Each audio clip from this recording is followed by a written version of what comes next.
Okay. हाँ जी students, यहाँ पे आज जो हमारा अभी टॉपिक शुरू कर रहे हैं, जो न्यू बच्चे आए हैं लास्ट लेक्चर जिन्होंने नहीं अटेंड किया था, लार्ज सैंपल टेस्ट का हमारा अभी टॉपिक स्टार्ट कर रहे हैं। ठीक है, इंपॉर्टेंट टॉपिक है ये। आपके दो टॉपिक आते हैं, एक तो लार्ज सैंपल टेस्ट का आता है, दूसरा आता है स्मॉल सैंपल टेस्ट का। ठीक है, पहले 3-4 मिनट में आपको वही बता रही हूँ ये है क्या चीज़ है। ठीक है, लास्ट लेक्चर में क्या किया था हमने। ठीक है, सबसे पहले तो पॉपुलेशन और सैंपल की बात कर लेते हैं। पॉपुलेशन जैसे मैंने उस दिन भी एग्जांपल दिया था, जैसे अगर कोई पर्सन है उसने अपने ब्लड टेस्ट करवाना है, ठीक है, तो क्या करते हैं डॉक्टर, उसकी एक छोटा सा सैंपल ले लेते हैं। ठीक है, उसकी जो मतलब सैंपल ले लेते हैं थोड़ा सा उसके ब्लड का। बट ऐसा नहीं है कि सारे का सारा ब्लड ही उस पर्सन का निकाल लेते हैं, थोड़ा सा एक सैंपल लेते हैं, है ना।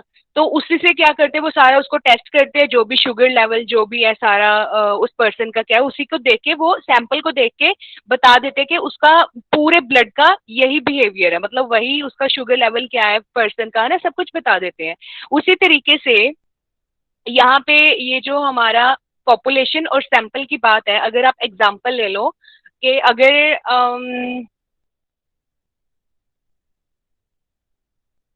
1 सेकेंड रुकना।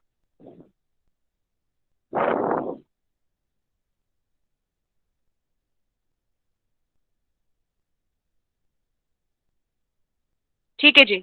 उसी तरीके से बच्चे जो हम रिजल्ट यहाँ पे अभी डिस्कस करेंगे इसके अंदर लार्ज सैंपल टेस्ट के अंदर, तो वो वही बात करते हैं कि अगर हमने किसी पॉपुलेशन की बात करनी है, ठीक है, काफी ज्यादा हमारे पास डाटा है, एक पूरी पॉपुलेशन की हमने बात करनी है किसी भी टॉपिक के ऊपर, तो हम क्या करते हैं, सिंपल सैंपल्स लेके वहां से उनके ऊपर रिजल्ट चेक करते हैं कि क्या वहां पे वो रिजल्ट अप्लाई हो रहा है, उसके लिए ये सही है या गलत है, हम एक सैंपल के लिए चेक करते हैं एंड देन बोल देते कि वहां पे पॉपुलेशन का भी वही सेम बिहेवियर है। ठीक है, तो अभी यहाँ पे सबसे पहले आपका ये जो आपका पीडीएफ नंबर 1 है, ठीक है, आप एक बार पहले वो ओपन कर सकते हो, या फिर मैं आपको यहाँ पे स्क्रीन पे अभी शो कर रही हूँ लार्ज सैंपल टेस्ट का, आप एक बार वहां पे भी ओपन कर।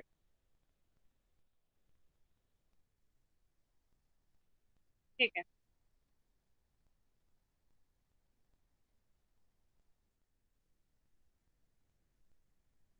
जैसे हर एक चीज की एक नोटेशन होती है, नेचुरल नंबर्स को हम कैसे डिनोट करते हैं, कैपिटल एन के साथ डिनोट करते हैं, ठीक है, एंड रियल नंबर्स को हम कैपिटल आर के साथ डिनोट करते हैं। उसी तरीके से हम यहाँ पे भी जो लार्ज सैंपल टेस्ट को अभी डिस्कस करते हैं, है ना, उसकी क्या नोटेशन होती है हमारे पास, जेड की। ठीक है, हम उसको किस तरीके से डिनोट करते हैं, जेड के साथ, कैपिटल जेड के साथ इसको डिनोट करते हैं।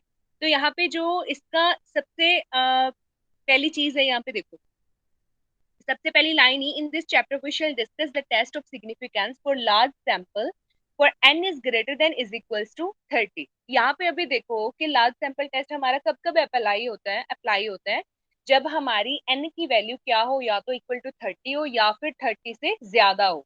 यानी कि अगर नंबर ऑफ पर्सन या तो 30 के इक्वल हो या फिर 30 से ज्यादा हो, 30 से ज्यादा कितने, जितने मर्जी, 1000 हो, 2000 हो, 1 लाख हो, 10 लाख हो, जितने मर्जी हो, बट अगर 30 से अबव हो तब हमारा केस कौन सा बन जाता है, लार्ज सैंपल टेस्ट का। बट अगर वैल्यू एन की हमारी 30 से छोटी हो देन वो हमारा केस किसका बन जाता है, स्मॉल सैंपल टेस्ट का। ठीक है, तो यहाँ पे क्वेश्चन में वो आपको ऐसा नहीं बोलेगा कि ये आपका लार्ज सैंपल का है या स्मॉल सैंपल का है, वो हम पहले वहीं से डिस्कस कर लेते हैं, चेक कर लेते हैं कि एन की वैल्यू हमारी क्या है। अगर तो ग्रेटर देन इक्वल टू 30 है, दैट मीन्स वो आपका लार्ज है, अदरवाइज वो आपका स्मॉल सैंपल टेस्ट है, वहाँ पे केस होगा।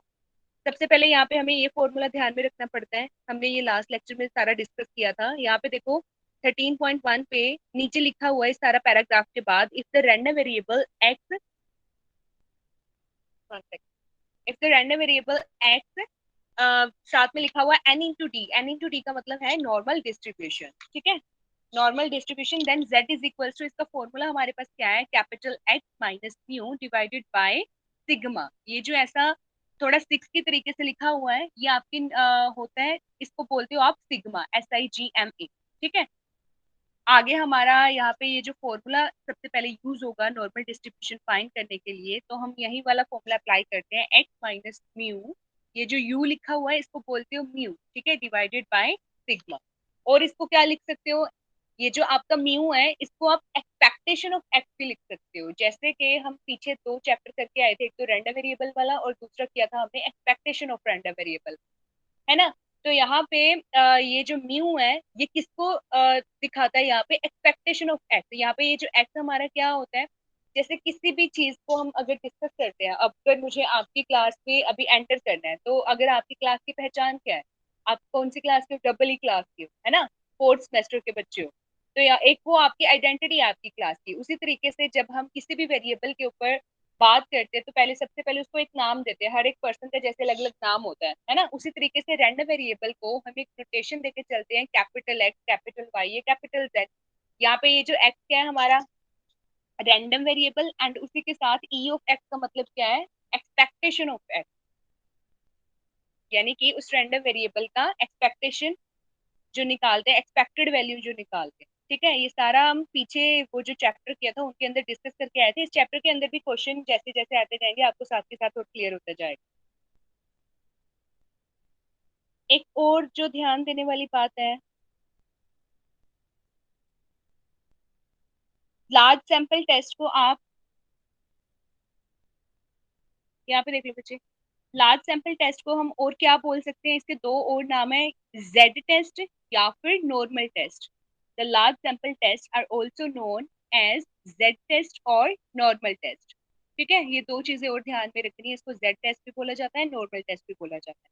उसके बाद बच्चे ये नीचे देखो एक टेबल बनाया हुआ है।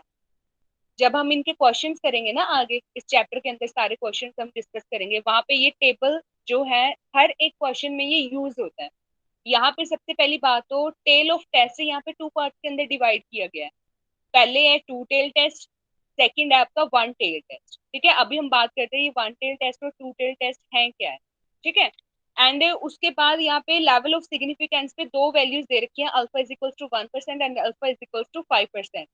क्वेश्चन के अंदर ये किसी किसी क्वेश्चन में यहाँ पे हमारे पास गिवन होता है कि आपने जो अल्फा की वैल्यू है वो 1% पे चेक करना है, अल्फा की जो है 5% वैल्यू पे चेक करना है, या फिर कई बार दोनों में से कुछ भी नहीं दे रखा होता, तब हमने क्या करना होता है, वो सारी बातें अभी दोबारा एक बार डिस्कस करेंगे हम। ठीक है, सबसे पहले ये इस चीज को देख लेते हैं, वन टेल टेस्ट और टू टेल टेस्ट आपका क्या होता है। यहाँ पे एक बार स्क्रीन पे देखो, मैं कॉपी शो करती हूँ आपको यहाँ पे पेज। वन टेल टेस्ट और two tail test.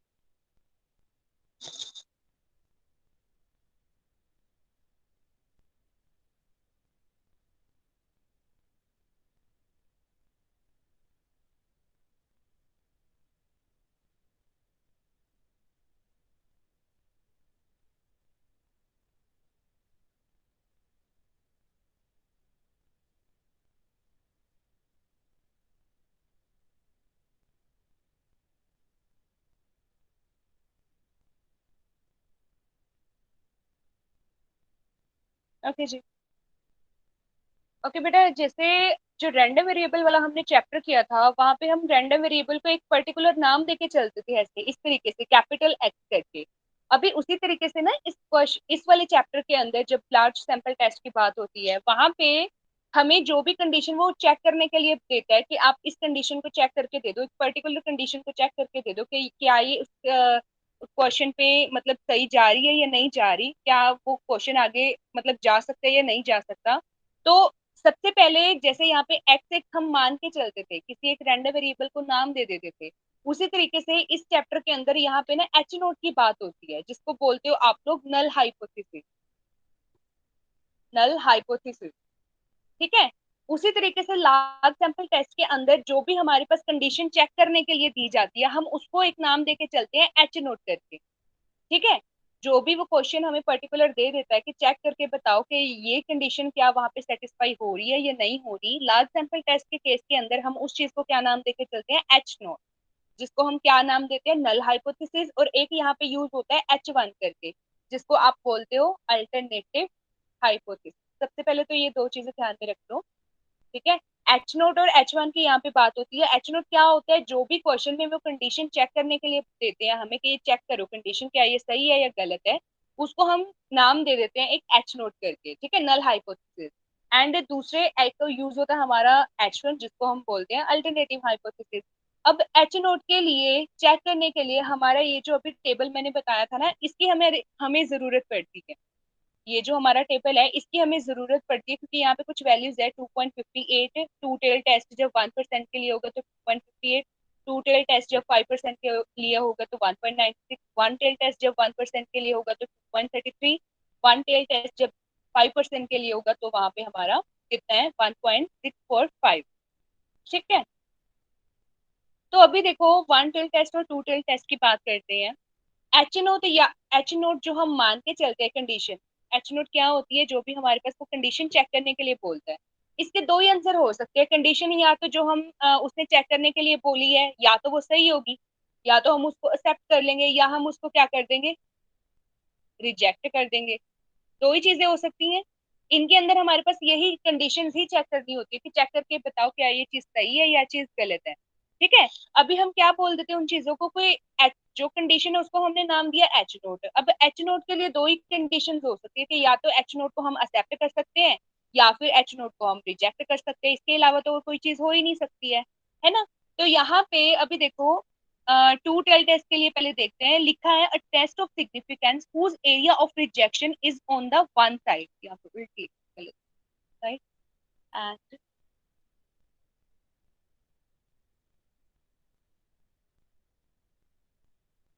One side.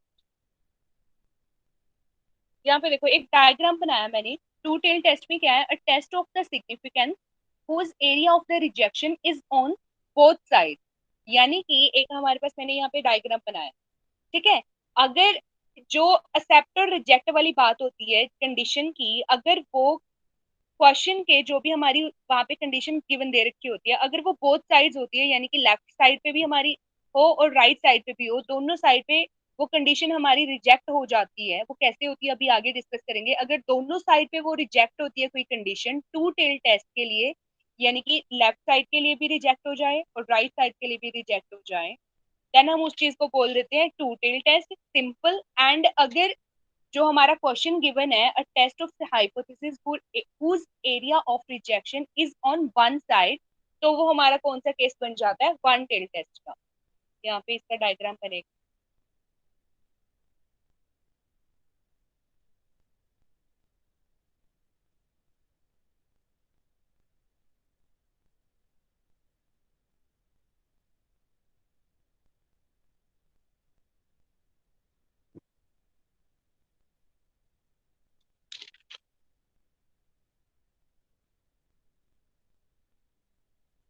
Okay बेटा, एक बार दोबारा रिपीट कर रही हूँ। टू टेल टेस्ट में सिंपल आपने क्या ध्यान रखनी है कि जो रिजेक्टेड एरिया होता है, अगर वो दोनों साइड हो, लेफ्ट साइड भी और राइट साइड भी, देन हम उसको क्या बोल देते हैं रिजेक्टेड एरिया को, कि वो आपका क्वेश्चन टू टेल टेस्ट का है। ठीक है, एंड वन टेल टेस्ट के अंदर क्या होता है कि जो भी रिजेक्टेड या एक्सेप्टेड रीजन होता है हमारा, जो भी हमारी कंडीशन को रिजेक्ट या एक्सेप्ट करने का होता है, वो सिर्फ एक ही साइड हो, या तो राइट साइड ही हो या फिर लेफ्ट साइड ही हो, देन हम उस केस को क्या बोल देते हैं कि हमारा वन टेल टेस्ट।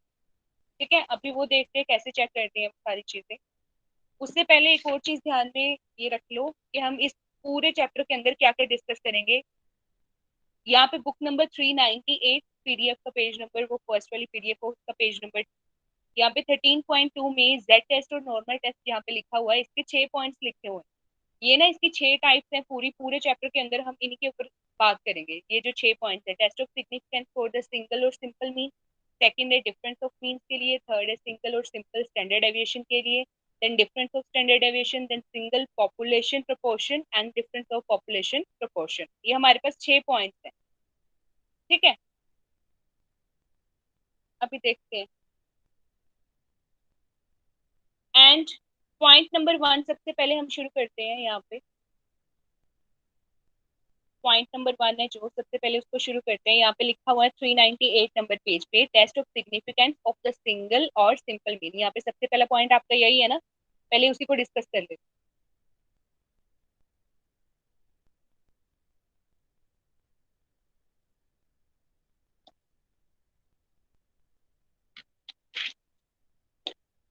बस इसके लिए बेटा ये देखो, आपने सिंपल मीन का अगर केस है आपका, सबसे पहले जहाँ पे आपके पास सिंपल मीन गिवन हो, सबसे पहले तो आपको दो चीजें ध्यान में रखनी है। एक यहाँ पे दो चीजों की बात होती है। पहली तो पॉपुलेशन की बात होती है पूरी प्रोबेबिलिटी में, है ना। दूसरा होता है हमारा सैंपल की बात। यहाँ पे अगर ये सारी पॉपुलेशन पड़ी है तो हमारी जो सैंपल लेंगे वो हम पॉपुलेशन के अंदर से ही लेंगे ना। ये हमारा क्या हो जाता है सैंपल, दूसरा हमारा क्या हो जाता है पॉपुलेशन। यहाँ पे इनकी भी छोटी छोटी नोटेशन हैं। एक तो पॉपुलेशन मीन आ जाता है, क्योंकि बात हम किसकी कर रहे हैं, सिंपल मीन कर रहे हैं, तो यहाँ पे population mean and sample mean की हमारे पास दो नोटेशन हैं। सबसे पहले तो हमारी जो सैंपल मीन की नोटेशन है वो क्या होती है आपकी, एक्स बार, ठीक है। एंड पॉपुलेशन मीन की आपकी जो नोटेशन होती है वो क्या होती है, म्यू। इन दो चीजों को ध्यान में रखना है, या तो म्यू या फिर आप इसको लिख सकते हो कैपिटल एक्स करके भी, एक्सपेक्टेशन है। यहाँ पे अभी फिलहाल आप दो चीजें ध्यान में रखो, पॉपुलेशन मीन को आप क्या लिखते हो एक्स बार, सैंपल मीन को आप क्या लिखते हो म्यू। इसका जो सबसे हमारे पास पहला फॉर्मूला है सिंपल मीन के लिए, फर्स्ट केस है, सिंपल मीन के लिए जो हमारा फॉर्मूला है वो क्या है, sample mean minus population mean divided by standard error. या फिर आप क्या लिख सकते हो, स्टैंडर्ड मीन को, सैंपल मीन को हम यहाँ पे क्या लिखते हैं म्यू, आगे पीएम का मतलब क्या है, पॉपुलेशन मीन क्या आएगा यहाँ पे एक्स बार, और स्टैंडर्ड एरर आपका क्या होता है सिग्मा, ठीक है। फर्स्ट के लिए हमने ये चीज ध्यान में रखी है, जेड का फॉर्मूला म्यू माइनस एक्स बार, यहाँ पे एक्स बार एंड म्यू, और डिवाइडेड बाय सिग्मा।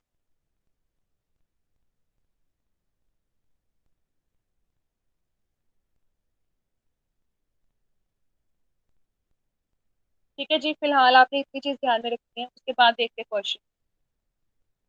एक क्वेश्चन हमने उस दिन किया था लास्ट लेक्चर के अंदर।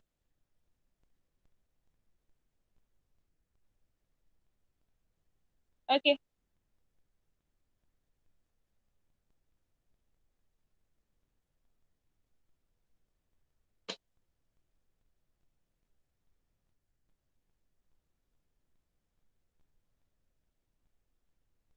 1 सेकंड।